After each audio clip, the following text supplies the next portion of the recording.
Good morning. Transportation engineering ക്ലാസ്സിലേക്ക് എല്ലാവർക്കും സ്വാഗതം. അപ്പോൾ നമ്മൾ കഴിഞ്ഞ ക്ലാസ്സിൽ റെയിലിനെ പറ്റിയിട്ടാണ് പഠിച്ചുകൊണ്ടിരുന്നത്. എല്ലാവർക്കും ഓർമ്മയുണ്ടല്ലോ അല്ലേ അത്? അപ്പോൾ ഇന്ന് നമ്മൾ പുതിയൊരു കമ്പോണൻ്റാണ്, പെർമനൻ്റ് വേയിലെ പുതിയൊരു കമ്പോണൻറ്റിനെ പറ്റിയിട്ടാണ് പഠിക്കാൻ പോകുന്നത്. Fixtures and fasteners. ഈ ഫിക്സ്ചേഴ്സ് ആൻഡ് ഫാസ്റ്റനേഴ്സ് എന്ന് പറയുന്നത് ആക്ച്വലി ഒരു പെർമനൻ്റ് വേയിലെ രണ്ട് കമ്പോണൻസുകളെ തമ്മിൽ കണക്ട് ചെയ്യാൻ ഉപയോഗിക്കുന്ന ഫിറ്റിങ്സ് ആണ്. അപ്പോൾ നേരത്തെ നമ്മൾ റെയിൽ ജോയിൻസ് നോക്കിയിട്ടുണ്ടായിരുന്നു. അപ്പോൾ റെയിൽ ജോയിൻസിനകത്താണെന്നുണ്ടെങ്കിൽ രണ്ട് റെയിലുകളെ തമ്മിൽ കണക്ട് ചെയ്യാൻ ഉപയോഗിക്കുന്ന ഫിറ്റിങ്സ്. ഇനി റെയിലുകളെ മാത്രമല്ല, റെയിലുകൾ നമ്മളുടെ സ്ലീപ്പറുമായിട്ട് കണക്ട് ചെയ്യാൻ ഉപയോഗിക്കുന്ന ഫിറ്റിങ്സ്. അപ്പോൾ അങ്ങനെയുള്ള രണ്ട് കമ്പോണൻസിനെ തമ്മിൽ കണക്ട് ചെയ്യാൻ ഉപയോഗിക്കുന്ന ഫിറ്റിങ്സുകളെല്ലാം നമ്മൾ ഫിക്സ്ചേഴ്സ് ആൻഡ് ഫാസ്റ്റനേഴ്സ് എന്നുള്ള ഒരു കാറ്റഗറിയിലാണ് പെടുത്തിയിരിക്കുന്നത്. അപ്പോൾ അതിനകത്ത് ഫസ്റ്റ് നമ്മൾ നോക്കിയിട്ടുണ്ടായിരുന്ന ഫിഷ് പ്ലേറ്റ്, അത് നമ്മൾ നേരത്തെ പലപ്പോഴും പറയുണ്ടായിട്ടുണ്ട്. അതുപോലെ തന്നെ പല ഫിഗറിലും അത് നമ്മൾ കാണുകയും ചെയ്തിട്ടുണ്ട്. പക്ഷേ അത് ഫിഷ് പ്ലേറ്റ് ആണെന്ന് പറഞ്ഞ് ഞാൻ കാണിച്ചു തന്നിട്ടുണ്ടാവില്ല. അപ്പോൾ ഏറ്റവും ഇമ്പോർട്ടൻ്റ് ആയിട്ടുള്ള ഒരു ഫാസ്റ്റനർ എന്ന് പറയുന്നത് ഫിഷ് പ്ലേറ്റ് തന്നെയാണ്. പിന്നെ അതുപോലെ സ്പൈക്സ് ഉണ്ട്, ഫാങ് ബോൾട്ട് ഉണ്ട്, ഹുക്ക് ബോൾട്ട് ഉണ്ട്, ചെയേഴ്സ് ആൻഡ് കീസ് ഉണ്ട്, ബെയറിംഗ് പ്ലേറ്റ്സ് ഉണ്ട്, പാൻറോൾ ക്ലിപ്പ് ഉണ്ട്. അപ്പോൾ ഈ കാണുന്നതൊക്കെയാണ് നമ്മൾ സാധാരണഗതിയിൽ റെയിൽവേയിൽ ഉപയോഗിക്കുന്ന, പെർമനൻ്റ് വേയിലെ രണ്ട് കമ്പോണൻസ് തമ്മിൽ കണക്ട് ചെയ്യാൻ ഉപയോഗിക്കുന്ന ഫാസ്റ്റനേഴ്സ് എന്ന് പറയുന്നത്. അപ്പോൾ ഇത് ഓരോന്നും എന്തൊക്കെയാണ്, എവിടെയൊക്കെയാണ് പ്രൊവൈഡ് ചെയ്യുന്നത്, ഇതിൻ്റെ ഫംഗ്ഷൻ എന്തൊക്കെയാണ് എന്നുള്ളതൊക്കെ നമുക്ക് ഒന്ന് ഡീറ്റെയിൽ ആയിട്ടൊന്ന് നോക്കാം. അതിൻ്റെ മുന്നേ ആയിട്ട് നമ്മൾ ഓരോ കമ്പോണൻറ്റും പഠിച്ചുകൊണ്ടിരിക്കുമ്പോൾ അതിൻ്റെയൊക്കെ നല്ലൊരു കമ്പോണൻ്റ് ആണെന്നുണ്ടെങ്കിൽ അതിന് എന്തൊക്കെ റിക്വയർമെൻറ്റ്സ് വേണം എന്നുള്ളത് നോക്കിയിട്ടുണ്ടായിരുന്നു. അപ്പോൾ നമുക്ക് ഈ ഫിക്സ്ചേഴ്സ് ആൻഡ് ഫാസ്റ്റനേഴ്സിൻ്റെയും റിക്വയർമെൻറ്റ്, നല്ലൊരു ഫിക്സ്ചർ ആൻഡ് ഫാസ്റ്റനർ ആണെന്നുണ്ടെങ്കിൽ എന്തൊക്കെ റിക്വയർമെൻ്റ് ആണ് വേണ്ടത് എന്നുള്ളതൊന്ന് നോക്കാം. കുറേ അധികം റിക്വയർമെൻറ്റ്സ് ഉണ്ട്. അതിലെ ഫസ്റ്റ് പോയിന്റ് ആയിട്ട് പറയുന്നത് it should be capable of absorbing shocks and vibrations. അപ്പോൾ നമുക്ക് ആ റെയിലിൻ്റെ മുകളിലൂടെ ട്രെയിൻ മൂവ് ചെയ്യുന്ന സമയത്തുണ്ടാവുന്ന ഷോക്കുകൾ, അതുപോലെ ആ ഒരു മൂവ്മെൻറ്റ് കൊണ്ടുണ്ടാവുന്ന വൈബ്രേഷൻ, ഇതിനെല്ലാം അബ്സോർബ് ചെയ്യാനുള്ള കേപ്പബിലിറ്റി നമ്മുടെ ഫാസ്റ്റനിങ് മെറ്റീരിയലിൽ ഉണ്ടായിരിക്കണം. അതുപോലെ it should be capable of giving protection to sleepers against the action of vertical and horizontal forces. Horizontal and vertical ഫോഴ്സുകളുടെ എഫക്റ്റുകളിൽ നിന്ന് സ്ലീപ്പറിനെ പ്രൊട്ടക്റ്റ് ചെയ്യാനുള്ള കപ്പാസിറ്റി നമ്മളുടെ ഫാസ്റ്റനിങ്ങിന് ഉണ്ടാവണം. ഇനി ഇലക്ട്രിഫൈഡ് സെക്ഷൻസിൻ്റെ കേസിലാണെന്നുണ്ടെങ്കിൽ സഫീഷ്യൻ്റ് ആയിട്ടുള്ള ഇൻസുലേഷൻ പ്രൊവൈഡ് ചെയ്യാനും ഇതിന് പറ്റണം.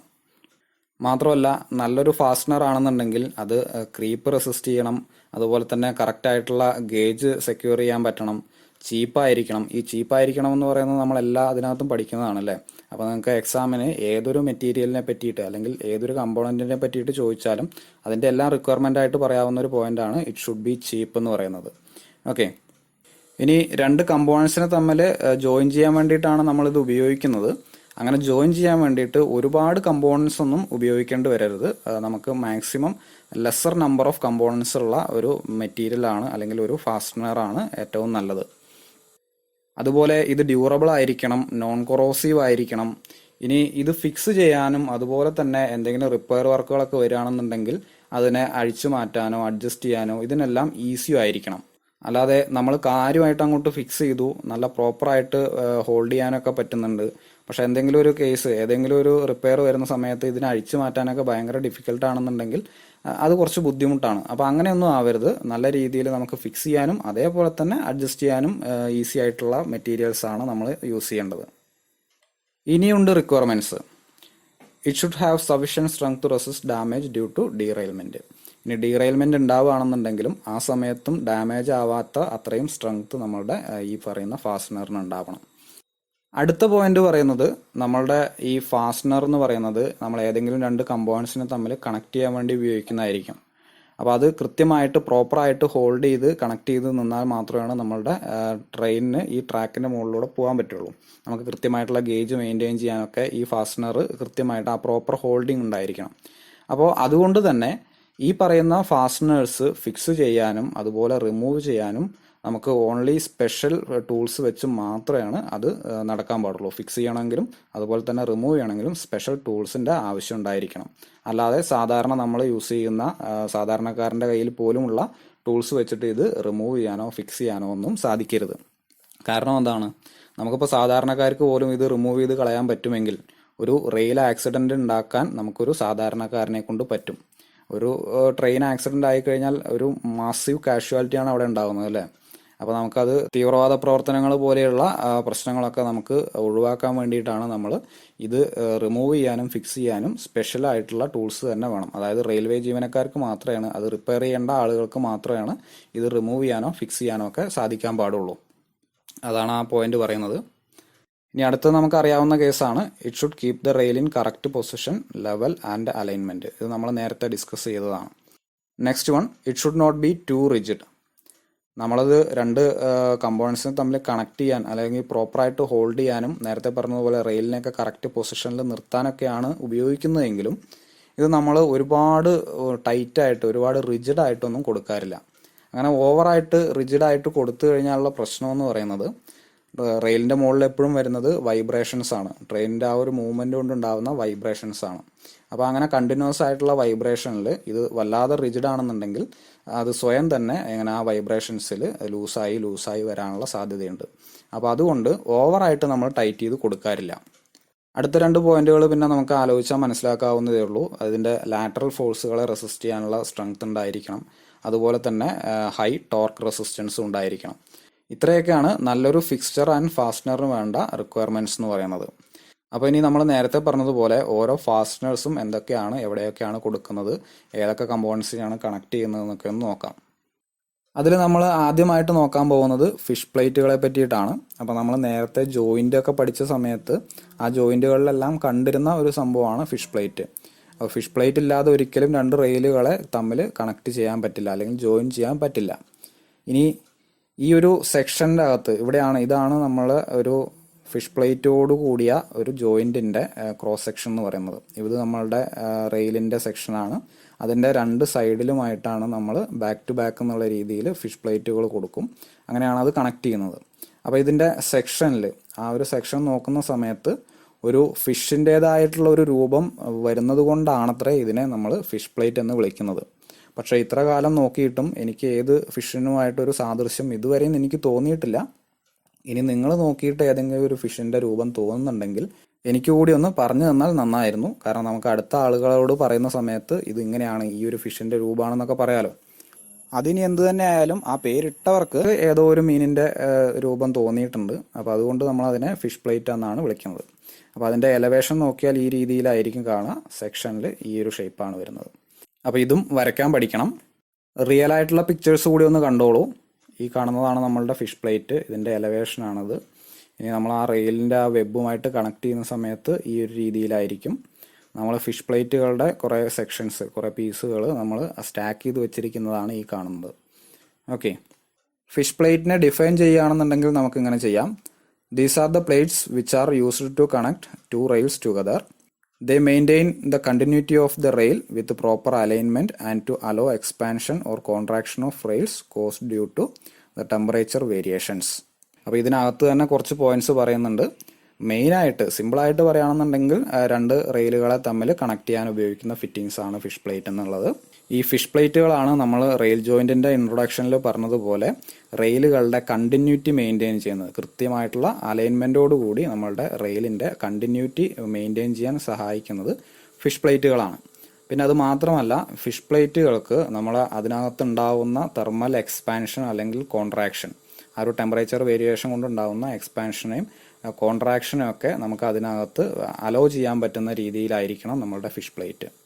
ഈ ഫിഷ് പ്ലേറ്റുകൾ കൊണ്ട് എങ്ങനെയാണ് രണ്ട് റെയിലുകളെ തമ്മിൽ ജോയിൻ ചെയ്യേണ്ടത് എന്നുള്ളതാണ് അടുത്തത് നോക്കാൻ പോകുന്നത്. ഒരു റെയിൽ ജോയിൻ്റ് ആണ് ഈ കാണുന്നത്. അപ്പോൾ നമ്മൾ നേരത്തെ പഠിച്ചിട്ടുള്ളതാണ് റെയിൽ ജോയിൻ്റ്.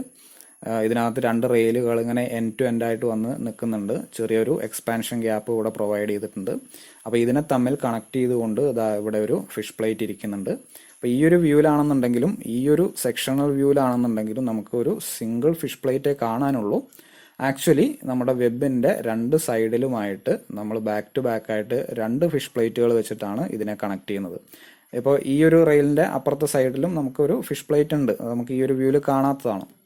ഓക്കെ, അപ്പോൾ അങ്ങനെ ബാക്ക് ടു ബാക്ക് ആയിട്ട് രണ്ട് ഫിഷ് പ്ലേറ്റ് ഒരു ജോയിൻറ്റിനകത്ത് വെച്ച് ഹോൾസ് ഡ്രിൽ ചെയ്യും. ഇതിലൂടെ ഹോൾസ് ഡ്രിൽ ചെയ്ത് നമ്മുടെ ഫിഷ് പ്ലേറ്റിലും അതുപോലെ തന്നെ റെയിലിലും ഹോൾ ഡ്രിൽ ചെയ്തിട്ട് ഫിഷ് ബോൾട്ടുകൾ വെച്ച് കണക്ട് ചെയ്തിട്ടാണ് നമ്മൾ ഈ ഒരു ജോയിൻറ്റ് പോസിബിൾ ആക്കുന്നത്.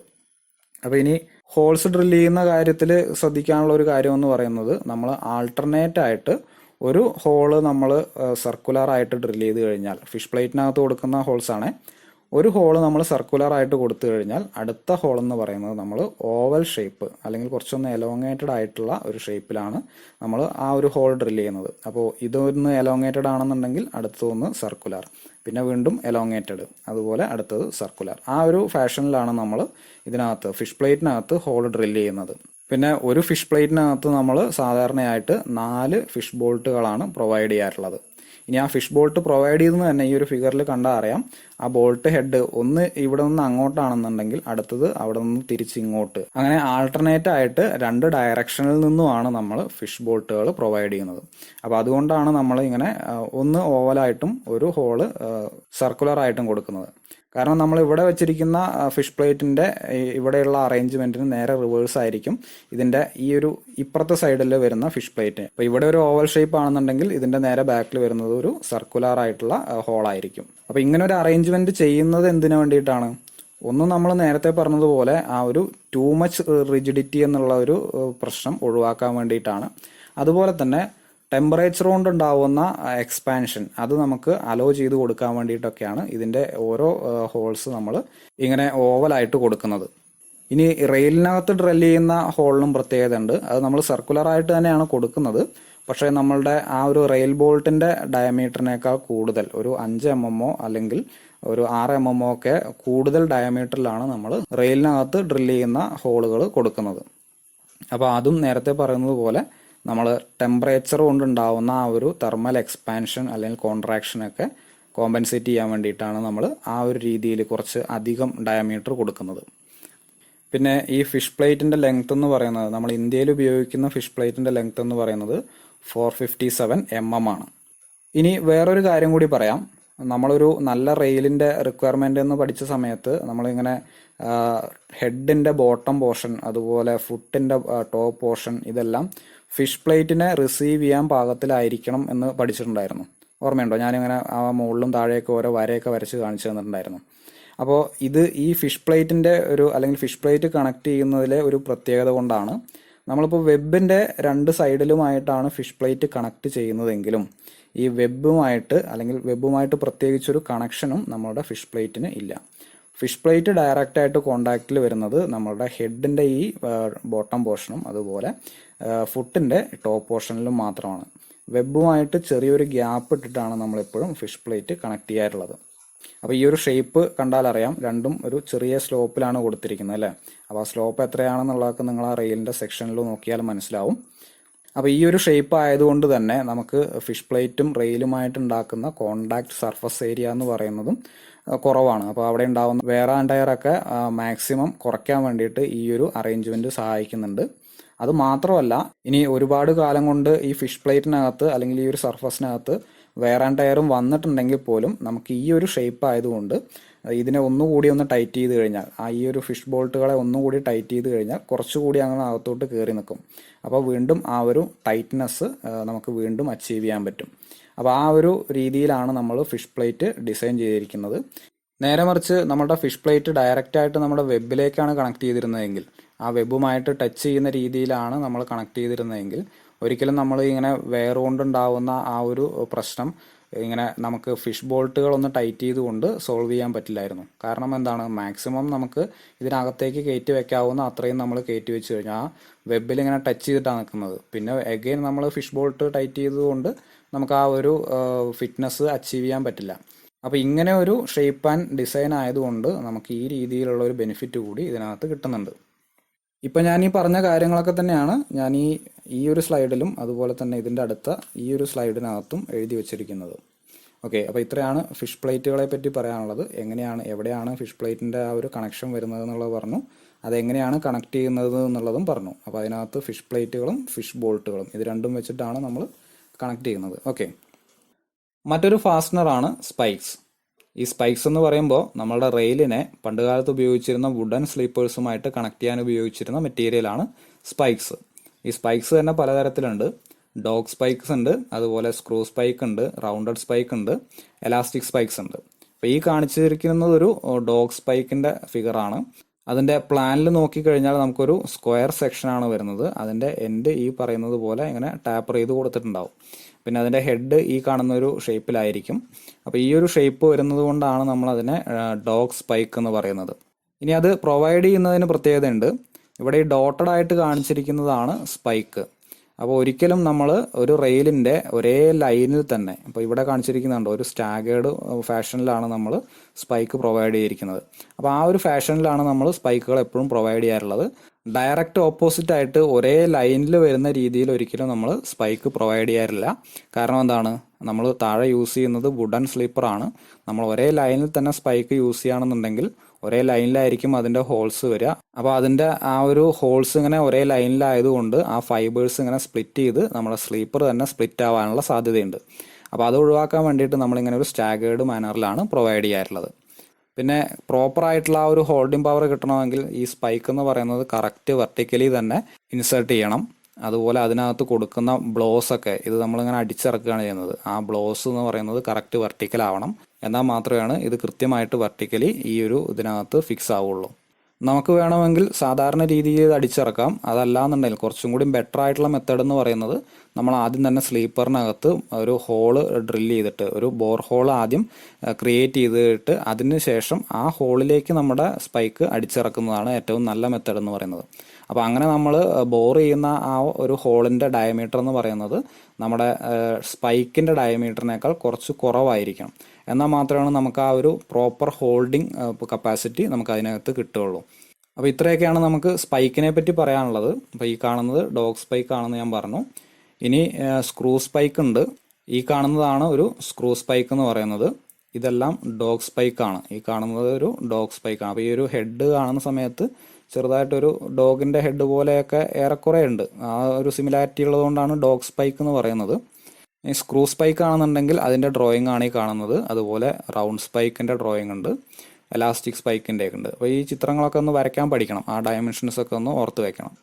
ഇനി ഹോൾഡിംഗ് പവർ കമ്പയർ ചെയ്യുകയാണെന്നുണ്ടെങ്കിൽ നമ്മളുടെ ഡോഗ് സ്പൈക്കിൻ്റെ ഡബിൾ ഹോൾഡിംഗ് പവർ ഉണ്ട് നമ്മുടെ സ്ക്രൂ സ്പൈക്കിന്. പക്ഷേ ഇത് ഭയങ്കര കോസ്റ്റ്ലി ആയിട്ടുള്ള മെറ്റീരിയൽ ആണ്. അതുകൊണ്ട് തന്നെ നമ്മൾ സാധാരണഗതിയിൽ ഉപയോഗിക്കുന്നത് ഡോഗ് സ്പൈക്ക് തന്നെയാണ്. പിന്നെ ഈ റൗണ്ട് സ്പൈക്ക് ഉപയോഗിക്കുന്നത് ചെയർ നമ്മളുടെ സ്ലീപ്പേഴ്സുമായിട്ട്, വുഡൻ സ്ലീപ്പറും ചെയറുമായിട്ട് കണക്ട് ചെയ്യാനാണ് റൗണ്ട് സ്പൈക്ക് കൂടുതലായിട്ട് യൂസ് ചെയ്യാറുള്ളത്. ഈ എലാസ്റ്റിക് സ്പൈക്ക് എന്ന് പറയുന്നത് പേറ്റന്റഡ് ആണ്. അതിനകത്തുണ്ടാകുന്ന വെയർ ആൻഡ് ടയർ കുറവാണ്. അതുപോലെ തന്നെ ബെറ്റർ ഹോൾഡിംഗ് കപ്പാസിറ്റി ആണ്, ക്രീപ്പ് കുറവാണ്. അങ്ങനെ ഒരുപാട് ഗുണങ്ങൾ നമ്മുടെ എലാസ്റ്റിക് സ്പൈക്കിനുണ്ട്. പക്ഷെ നമ്മൾ ഇന്ത്യൻ റെയിൽവേസിൽ അങ്ങനെ ഉപയോഗിക്കാത്തൊരു സംഭവമാണ് ഈ എലാസ്റ്റിക് സ്പൈക്ക് എന്ന് പറയുന്നത്. സ്പൈക്സിന് പകരം ഉപയോഗിക്കാവുന്ന ഒരു ഫാസ്റ്റനറാണ് ഫാങ് ബോൾട്ട്. അപ്പോൾ ഈ കാണുന്ന രീതിയിലാണ് ആ ഒരു ഫാങ് ബോൾട്ടിൻ്റെ ഡ്രോയിങ് വരുന്നത്. ഇതതിൻ്റെ പ്ലാനാണ്. ഈ കാണുന്നത് അതിൻ്റെ എലവേഷനാണ്. അപ്പോൾ ഇതിനകത്ത് നമ്മൾ സ്പൈക്ക് എന്ന് പറയുന്നത് മുകളിൽ നിന്ന് അടിച്ചിറക്കുന്നതാണെങ്കിൽ ഫാങ് ബോൾട്ട് നമ്മൾ താഴെ നിന്നാണ് ഇൻസേർട്ട് ചെയ്യുന്നത്. അപ്പോൾ ആ ഫാങ് ബോൾട്ടിൻ്റെ ഹെഡിനകത്ത് ഈ കാണുന്നത് പോലെ ഒരു പ്രൊജക്ഷനൊക്കെ ഉണ്ടാവും. ഇത് നമ്മളുടെ വുഡൻ സ്ലീപ്പറിൽ പ്രോപ്പറായിട്ട് ഹോൾഡ് ചെയ്യാൻ വേണ്ടിയിട്ട്, ആ ഒരു ഗ്രിപ്പ് കിട്ടാൻ വേണ്ടിയിട്ടാണ് ഇങ്ങനെ ഒരു പ്രൊജക്ഷനൊക്കെ കൊടുക്കുന്നത്. അതിൻ്റെ മുകളിലായിട്ട് ഇതുപോലെ ത്രെഡുകളൊക്കെ ഉണ്ടായിരിക്കും. നമ്മൾ സ്ലീപ്പറിൻ്റെ അടിയിൽ നിന്ന് ഇൻസേർട്ട് ചെയ്ത് അതിന് ശേഷം നമ്മൾ റെയിലുമായിട്ട് കണക്ട് ചെയ്തതിന് ശേഷം ഈ ഒരു നട്ട് വെച്ച് ടൈറ്റ് ചെയ്ത് വെക്കുകയാണ് ചെയ്യുന്നത്.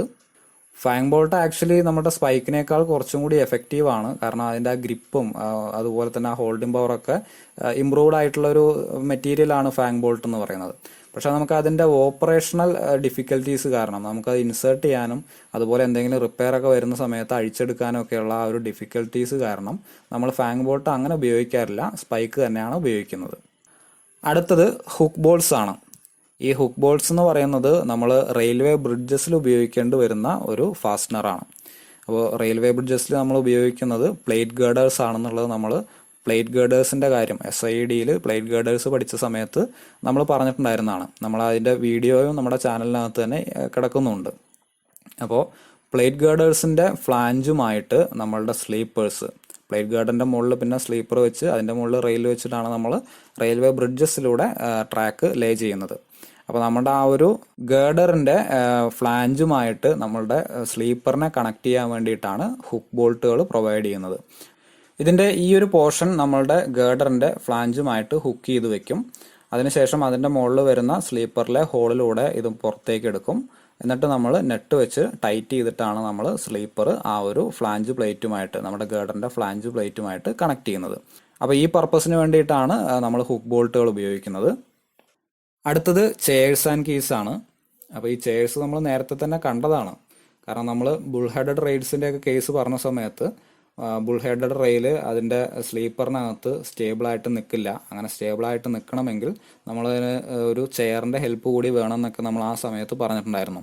അപ്പോൾ നമുക്ക് ഇത്തരം ബുൾ ഹെഡഡ് റെയിൽസ് ആണെന്നുണ്ടെങ്കിലും ഡബിൾ ഹെഡഡ് റെയിൽസ് ഒക്കെ ആണെന്നുണ്ടെങ്കിലും സ്ലീപ്പറിനകത്ത് സ്റ്റേബിളായിട്ട് നിൽക്കാൻ വേണ്ടിയിട്ട് കൊടുക്കുന്ന ഒരു സീറ്റിംഗ് അറേഞ്ച്മെൻറ്റ് എന്നുള്ള രീതിയിലാണ് നമ്മൾ ചെയേഴ്സ് ഇൻസേർട്ട് ചെയ്യുന്നത്. അപ്പോൾ അതിൻ്റെ ഒരു ഫിഗർ വെച്ചിട്ട് തന്നെ നമുക്ക് നോക്കാം. ഈ കാണുന്നതാണ് നമ്മളുടെ ചെയർ എന്ന് പറയുന്നത്.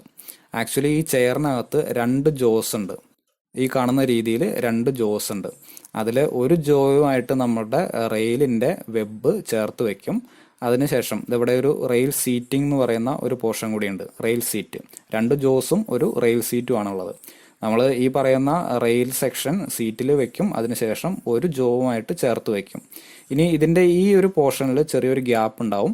ആ ഗ്യാപ്പിൽ നമ്മൾ എന്തെങ്കിലും തരത്തിലുള്ള കീസ്, അത് ചിലപ്പോൾ വുഡൻ കീസ് ആവാം, അതുപോലെ തന്നെ സ്റ്റുവാർട്ട് കീസ് ഉണ്ട്, അതുപോലെ ഓപ്പൺ കോയിൽഡ് കീസ് ഉണ്ട്, ഇങ്ങനെ പലതരത്തിലുള്ള കീസ് ഉണ്ട്. അപ്പോൾ ഞാൻ സിമ്പിളായിട്ട് വുഡൻ കീസിൻ്റെ കേസ് പറയുകയാണെന്നുണ്ടെങ്കിൽ ഒരു വുഡൻ വെഡ്ജ് പോലെയുള്ള ഒരു കീ. അപ്പോൾ അത് കൃത്യമായിട്ട് ഇതിൻ്റെ ഈ ഒരു ഗ്യാപ്പിനകത്ത് അടിച്ച് കയറ്റിയിട്ടാണ് നമുക്ക് കൃത്യമായിട്ട് ആ ഒരു ടൈറ്റ്നെസ് കിട്ടുന്നത്. അങ്ങനെ കൃത്യമായിട്ട് ടൈറ്റ് ആയിട്ടിരിക്കുന്ന സമയത്ത് നമ്മളുടെ ഈ ഒരു റെയിലിൻ്റെ സെക്ഷൻ സ്ലീപ്പറിൽ കൃത്യമായിട്ട് സ്റ്റേബിളായിട്ട് നിൽക്കും. ഇനി ഈ ചെയർ എന്ന് പറയുന്നത് നമ്മൾ സ്പൈക്ക് വെച്ചിട്ട്, നേരത്തെ നമ്മൾ റൗണ്ട് സ്പൈക്കൊക്കെ പറഞ്ഞിട്ടുണ്ടായിരുന്നു അല്ലേ, ചെയറിനെ വുഡൻ സ്ലീപ്പറുമായിട്ട് കണക്ട് ചെയ്യാൻ വേണ്ടിയിട്ടുള്ളതാണെന്നൊക്കെ പറഞ്ഞിട്ടുണ്ടായിരുന്നു. അങ്ങനെ സ്പൈക്ക് വെച്ചിട്ട് നമ്മൾ ചെയറിനെ സ്ലീപ്പറുമായിട്ട് കണക്ട് ചെയ്യും. ഇതാണ് ശരിക്കും ചെയ്യുന്നത്. ഇവിടെ കണ്ടോ, ഒരു ഡബിൾ ഹെഡ് റെയിൽ ഒരു വുഡൻ കീ ഒക്കെ വെച്ചിട്ട് ചെയറുമായിട്ട് നല്ല പ്രോപ്പറായിട്ട് ഫിക്സ് ചെയ്ത് വെച്ചിരിക്കുന്നത്. ഈ പിക്ചറിൽ കാണുന്നത് ഒരു സ്റ്റുവാർട്ട് കീ ആണ്. അപ്പോൾ സ്റ്റുവാർട്ട് കീ എന്ന് പറയുന്നത് ഒരു സ്റ്റീൽ മെറ്റീരിയലാണ്. ഒരു ഈ ഷേപ്പിലാണ് ഇങ്ങനെ അതിൻ്റെ ആ ഒരു സെക്ഷൻ വരുന്നത്. ഇനി ഇതിൻ്റെ ഈ ഒരു പോർഷനിലായിട്ട് ചെറിയൊരു ഗ്യാപ്പ് ഉണ്ടായിരിക്കും. അവിടെ നമ്മളൊരു സ്റ്റീൽ വെഡ്ജ് അടിച്ച് കയറ്റിയിട്ടാണ്, ഈ ഒരു പോർഷൻ കണ്ടോ, സ്റ്റീൽ വെഡ്ജിനുള്ള ആ ഒരു സ്പേസ് ആണ്. അതിലൂടെ ആ വെഡ്ജ് അടിച്ച് കയറ്റിയാണ് നമ്മൾ ആ ഒരു ടൈറ്റ്നെസ് മെയിൻറ്റെയിൻ ചെയ്യുന്നത്. അതുപോലെ തന്നെ ഓപ്പൺ കോയിൽഡ് ആയിട്ടുള്ള കീസും നമ്മൾ യൂസ് ചെയ്യാറുണ്ട്. അപ്പോൾ ഈ ഫിഗറൊക്കെ ഒന്ന് നിങ്ങൾ നോട്ടിൽ വരച്ചെടുക്കുക. മറ്റൊരു ഫാസ്റ്റനറാണ് നമ്മളുടെ ബെയറിംഗ് പ്ലേറ്റ്സ്. അപ്പോൾ നമ്മൾ ഫ്ലാറ്റ് ഫുട്ടഡ് റെയിൽസ് ഇൻട്രൊഡ്യൂസ് ചെയ്ത സമയത്ത് തന്നെ ഒരു കാര്യം പറഞ്ഞിട്ടുണ്ടായിരുന്നു. ഫ്ലാറ്റ് ഫുട്ടഡ് റെയിൽസ് ആണ് യൂസ് ചെയ്യുന്നതെങ്കിൽ അത്തരം റെയിൽസിനെ നമ്മളുടെ വുഡൻ സ്ലീപ്പറുമായിട്ട് കണക്ട് ചെയ്യാൻ വേണ്ടിയിട്ട് ചെയേഴ്സിൻ്റെ ആവശ്യമില്ല എന്ന് പറഞ്ഞിട്ടുണ്ടായിരുന്നു. പക്ഷേ അത് നമ്മൾ ആ ഒരു ചെയറൊന്നും ഇല്ലാതെ ഉപയോഗിച്ച് തുടങ്ങിയപ്പോൾ ചെറിയൊരു പ്രശ്നം നേരിട്ടു. കാരണം ഈ റെയിലിൻ്റെ മുകളിൽ വരുന്ന പ്രഷർ ഇൻറ്റൻസിറ്റി എന്ന് പറയുന്നത്, അല്ലെങ്കിൽ സ്ട്രെസ് എന്ന് പറയുന്നത് വളരെ ഹ്യൂജാണ്. അപ്പോൾ അത്രയും വലിയ സ്ട്രെസ് നമ്മളുടെ വുഡൻ സ്ലീപ്പേഴ്സിലേക്ക് ഡയറക്റ്റായിട്ട് കൊടുക്കുന്ന സമയത്ത് ഒരു പഞ്ചിങ് എഫക്റ്റ് വരാൻ തുടങ്ങി. അപ്പോൾ ആ രീതിയിൽ നമ്മുടെ സ്ലീപ്പർ കേടുവന്ന് തുടങ്ങി. അപ്പോൾ ആ ഒരു എഫക്റ്റ് ഒഴിവാക്കാൻ വേണ്ടിയിട്ട് ഇൻട്രൊഡ്യൂസ് ചെയ്തതാണ് നമ്മളുടെ ബെയറിംഗ് പ്ലേറ്റ്സ്. അപ്പോൾ ഈ ബെയറിംഗ് പ്ലേറ്റ് എന്ന് പറയുന്നത് നമ്മുടെ റെയിലിനൊരു സീറ്റ് പ്രൊവൈഡ് ചെയ്യുകയും ചെയ്യും. അതുപോലെ തന്നെ അവിടെ വരുന്ന ലോഡിനെ മാക്സിമം ഏരിയയിലേക്ക്, സ്ലീപ്പറിലെ മാക്സിമം ഏരിയയിലേക്ക് ഡിസ്ട്രിബ്യൂട്ട് ചെയ്ത് കൊടുത്ത് നമ്മുടെ ആ ഒരു പ്രഷർ ഇൻറ്റൻസിറ്റി റെഡ്യൂസ് ചെയ്യാൻ വേണ്ടിയിട്ടാണ് ഇത്തരം ബെയറിംഗ് പ്ലേറ്റ്സ് നമ്മൾ യൂസ് ചെയ്യുന്നത്. അപ്പോൾ ഈ കാണുന്നതാണ് നമ്മളുടെ ബെയറിംഗ് പ്ലേറ്റ്സ്. അതിൻ്റെ പ്ലാനാണ് ഈ കാണുന്നത്. അതിൻ്റെ ഡയമെൻഷൻസ് ഒക്കെ അവിടെ കൊടുത്തിട്ടുണ്ട്. ഈ ഡോട്ടഡ് ലൈനായിട്ട് കാണിച്ചിരിക്കുന്നത് ഒരു സിംഗിൾ റെയിലാണ്. അതിൻ്റെ ബോട്ടം പോർഷനിൽ വരുന്ന ബെയറിംഗ് പ്ലേറ്റ് ആണ് ഈ കാണിച്ചിരിക്കുന്നത്. ഇത് ആ ഒരു പ്ലേറ്റിൻ്റെ സെക്ഷനാണ്. ഇനി അവസാനമായിട്ട് നമ്മൾ പഠിക്കുന്ന ഫാസ്റ്റനറാണ് പാൻറോൾ ക്ലിപ്പ്. ഈ പാൻറോൾ ക്ലിപ്പ് എന്ന് പറയുന്നത് ഒരു തരത്തിലുള്ള എലാസ്റ്റിക് ഫാസ്റ്റനറാണ്. റെയിലിനെ നമ്മളുടെ ബെയറിംഗ് പ്ലേറ്റുമായിട്ട് കണക്ട് ചെയ്യാൻ വേണ്ടിയിട്ടാണ് ഈ പറയുന്ന പാൻറോൾ ക്ലിപ്പ് യൂസ് ചെയ്യുന്നത്. ഇന്ന് നമ്മളൊരു പെർമനന്റ് വേ പോയി ഇൻസ്പെക്ട് ചെയ്ത് കഴിഞ്ഞാൽ റെയിലിനെ ഈ പറയുന്ന ബെയറിംഗ് പ്ലേറ്റുമായിട്ട് കണക്ട് ചെയ്യാൻ ഉപയോഗിച്ച് കാണുന്നത് പാൻറോൾ ക്ലിപ്പാണ്. നേരത്തെ നമ്മൾ ബെയറിംഗ് പ്ലേറ്റിൻ്റെ കേസിൽ ആ ഫിഗറിനകത്തെല്ലാം കണ്ടിരുന്നത് നമ്മൾ ഡോഗ് സ്പൈക്കൊക്കെ ആയിരുന്നു. ഇപ്പോൾ സ്പൈക്കുകൾ അങ്ങനെ ഉപയോഗിക്കാറില്ല. സ്പൈക്കുകൾ നമുക്ക് വുഡൻ സ്ലീപ്പേഴ്സിലാണ് ഉപയോഗിക്കാൻ പറ്റുന്നത്. കോൺക്രീറ്റ് സ്ലീപ്പേഴ്സൊക്കെ വരുന്ന സമയത്ത് അതിൻ്റെ ബെയറിംഗ് പ്ലേറ്റുമായിട്ട് നമ്മൾ കണക്ട് ചെയ്യാൻ ഉപയോഗിക്കുന്നതാണ് പാൻറോൾ ക്ലിപ്പ് എന്ന് പറയുന്നത്. പാൻറോൾ ക്ലിപ്പ് കൊണ്ട് നമ്മളുടെ റെയിലിനെ ബെയറിംഗ് പ്ലേറ്റുമായിട്ട് കണക്ട് ചെയ്ത് കഴിഞ്ഞാൽ പിന്നെ നമ്മുടെ റെയിലിന് ഹൊറിസോണ്ടലിയോ വെർട്ടിക്കലിയോ ഒന്നും മൂവ്മെൻറ്റ് ഉണ്ടാവില്ല. അതിനെല്ലാം റെസ്ട്രിക്റ്റ് ചെയ്യാൻ ഈ പറയുന്ന പാൻറോൾ ക്ലിപ്പ് കേപ്പബിൾ ആണ്. ഇനിയും നമ്മുടെ കമ്പോണൻസ് ബാക്കി കിടക്കുകയാണ്. സ്ലീപ്പറിനെ പറ്റി പഠിക്കണം, അതുപോലെ തന്നെ ബല്ലാസ്റ്റിനെ പറ്റിയും പഠിക്കണം. അത് നമുക്ക് തൽക്കാലം അടുത്ത ക്ലാസ്സിൽ നോക്കാം. അപ്പോൾ ഇന്ന് തൽക്കാലം നമ്മൾ വിട പറയുകയാണ്.